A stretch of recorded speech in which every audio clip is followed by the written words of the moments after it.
Welcome back everyone. If you're new here, I'm DarkR717, and this is the weekly news review for the Star Citizen universe. This is where we're going to bring you all the latest and up-to-date information on what is happening inside the verse. Before we get started though, if you do like these updates, do me a huge favor and hit that like and subscribe button, as it really does help get the videos out to more people. I also greatly appreciate it. For any of you out there that have subscribed, I definitely want to say thank you. This week we are still testing the PTU with patch 3.18. Still open to all backers. Our latest update came out late Friday evening with this patch showing a shorter list of bug fixes, 6 in total. It gives the feeling that we may be getting close to a live release, and I would not be shocked if we see something within the next 10 days or so. Though what we are seeing on the known issue list is a lot of the same things we've seen the entire PTU since it's been available. Not anything that is new is listed in the current patch notes, but we still see many issues with the cargo system and fully loaded C2s around Area 18. Transit systems are still having a variety of issues, and one important note is on the latest patch notes is the remark, we are continuing to monitor transit related issues with landing zone elevators and trams. This build may have reintroduced another issue from a couple builds ago with transit after we put a fix in for players falling through trams. As far as the 6 bug fixes that they do have listed, we see that the vehicles spawning at a docking port, the airlocks are no longer going to be stuck shut. Fixes are in place for Connies with snubs that weren't appearing on the ASOP's list, and purchase ships not being recognized by the ASOP after claiming it, as well as the vehicle manager system showing all components as not installed. The Nomad also got a fix for its missiles, and those are able to be swapped out again, and you can no longer press charges for homicide if you backspace after a soft death. So a short list of bug fixes, but they also did get 2 client crash issues and 1 server crash resolved as well. Overall, our actual experience lately on the PTU has been positive, though one day this past week we did see a really unstable build, and they were quick to get a hot fix out to address the excessive crashing. In all, 30k crashes have calmed down quite a bit, and it appears as though they have the 30k persistence reactivated. Over the last few patches, we have seen our ships and cargo be retrievable after a 30k crash. Overall, things seem to really be smoothing out across the PTU, though some issues they discussed having fixed, like the falling through the trams, I did experience as recently as Saturday morning. But anyone with experience in the PTU or Star Citizen in general knows a bug may be listed as fixed and will occasionally still occur. With no dynamic events to test on the PTU in the last week or so, it'll be interesting to see where things go over the next week and if we'll see a final release hit the live servers. As much as many are calling for the patch to go live, I would say this is the closest I can honestly agree I've felt that's been ready. So fingers crossed, and any information that comes out, we will definitely get the word out to everyone. In other news through the verse, we see the latest digital magazine Jump Point available for all the subscribers, and again this has moved to a bi-monthly schedule. And in this edition, it has lots to offer. First, they offer a definitive explanation on PES, or Persistent Entity Streaming, one of the major features coming with patch 3.18. And they speak with Benoit from the Montreal studio as to what is PES, why is it so important, and what is it that it's going to provide to the Star Citizen universe. They really get into how it interacts and affects server meshing, as well as what is next in line for PES to make possible. After PES, we get into an expose on the new Salvage gameplay loop, which you can actually check out the new guide to Salvage here on this channel at the link above. It goes into a behind the scenes look at the Pyro multi-tool, the Drake Vulture, and the Aegis Reclaimer. Looking at what other items fall under this, they discuss that there is currently no other salvage ship in the foreseeable future, but that the ability to refuel and repair is next with the likes of the Vulcan and the use of its drones. Of course, this also brings up the question of the Crucible as well. They then get into the topic of soft death and how this has affected gameplay. They then get into the future of salvage and what cutting and crushing through things like the Reclaimer's grinder will entail. They also include a look at what testing goes into the process through the QA team.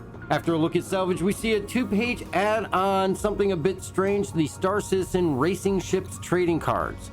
And to be honest, I'm not really sure what to make of these, as occasionally we do see possible subflare listed here, or a look at future items, and not sure if this is supposed to be homage to new racing tracks in 3.18, or is there really going to be some type of digital content in trading cards. I'm honestly hoping that there isn't, but we do see all the racers represented here, from the RSI M50, the Razor variants, the Mustang Gamma, and the Drake Herald. I will admit the Herald is fast, but it's only going to win a race if there are no turns. So that was an interesting addition to this group for sure. After this, we have a spotlight on Virgil Limited, one of the many armor companies in the verse. This expose goes through the history of the company, their inception, growth, and history in the verse. And this is much like the lore post for Clark Defense Systems, and something that is a definite fun read. After the jump point, we see the latest roadmap roundup posted, and in release view, we see the RSI Scorpius Antares listed. And this, of course, is the EMP and quantum dampening version of the Scorpius that will be released with patch 3.18. As of right now, though, there is no information on any pre-sale of the ship or what price it will be going for pledge, and though it will be interesting to see if it makes an appearance in the PTU prior to going live. Also in the progress tracker, we see new missions with the upcoming Salvage missions that were announced for patch 3.19, and also see the Duster gang outfits added to the progress tracker, as well as the listing of the Master Mode systems, which is the new flight system that we saw a sneak peek of at CitizenCon. Also, the previously removed persistent halves is added back onto the progress tracker. The link for the roadmap roundup is going to be in the description for you to check out everything that you'd like to see and the timelines that are posted on the progress tracker. This course brings us to the latest from Inside Star Citizen, starting off with a bad Godfather joke from Jared. We get into the life of mine, where they discuss the improvements in the mining system slated for patch 3.19. Originally not intending to do any further work on mining as it is the most fleshed out gameplay loop, we find that they did decide to revisit this popular occupation in the verse, and what they found is that they need to accommodate those that are highly proficient in mining, needing to do a balance pass to really offer a challenge to those that specialize in this role. They did a balance pass on all the mining heads, gadgets, and other tools. This will make it clear as to what positive and negative effects each of them have. Also going through and matching the mining head with specific materials, adding in the need to customize what mining head you're using for what commodity you're going out looking for. Also being added are additional minerals such as iron and a new one which will be hand mining based called Generite. Again, specific to hand mining, this will really add another level of earning above just the Hadnite, Dolvine, and Aphorite. It will be exclusive to caves, so this will give people a reason to go out and do the FPS mining again. And this really was to make the multi-tool mining more attractive outside of Klesher. This will also encourage people to try the new caves once they're in. They also mentioned the crafting aspect and the ability to find specific materials needed and the distribution of materials throughout the verse. Certain minerals will have distinct areas and systems that they'll be present in, and will be elsewhere though in far less quantities and presence. They do plan on some materials being specific to one star system as well to drive people to travel to complete their crafting in the future. The mining UI has also gotten an improvement, cleaning up the way it looks and incorporating a lot of the information into already existing areas of the HUD. We see things like distance to the ore, velocity, SEM meter all moved to the left side of the circle. Laser power and intensity is now on the right side represented in a numerical format, and mining modules will be off to the top left in its own area. Scanning will also be updated to make it less cluttered. There is also an indicator to show the likelihood of being able to break a rock, as there will now be unbreakable rocks out there. And this is really going to lead into the multi-ship or multi-crew mining. This will help encourage the mul or multi-crew use, as the new systems will allow for synchronizing the lasers all on board the same ship. This will be slightly different than if you're wanting to break a rock with 3 prospectors, as doing so will not offer you the stability or ease of breaking it that you would have with a mole. Now there will be new effects on the resource, meaning the more dense a mineral is, the more difficult it will be to break. So aside from mass, the density will play a large factor in the future.